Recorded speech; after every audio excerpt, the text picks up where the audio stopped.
DJ Amit Tiwari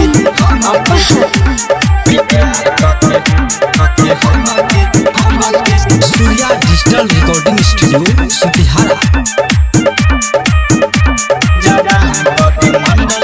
हमारा कए गो एहसान कति मंडल जी, हमारा कए गो एहसान कति मंडल जी, प्यार कके हम के जबान कति मंडल जी, प्यार कके हम के जबान कति मंडल जी, हमारो समस्या समाधान कति मंडल जी, हमारो समस्या समाधान कति मंडल जी, प्यार कके हम के जबान कति मंडल जी, प्यार कके हम के जबान कति मंडल जी,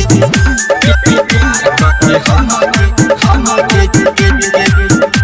जबान कति मंडल जी। डीजे अमित तिवारी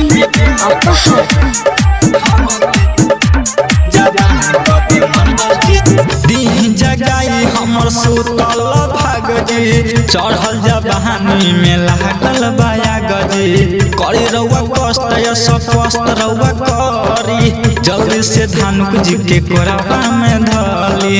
जल्दी से धानुक जी के कोरबा में धली। हमारो समस्या समाधान कति मंडल जी, हमारो समस्या समाधान कति मंडल जी, प्यार कके हम के जबान कति मंडल जी, प्यार कके हम के जबान कति मंडल जी,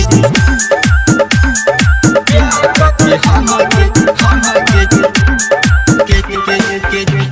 DJ Amit Tiwari Surya digital recording studio Sutihara. सगरों से घूम जाइनी कुछो न भइल, छूटल न कवनो से दहिया के माइल, कहनी के ले चल के फूल बना दो, खुल के कहता निकोला में आजा,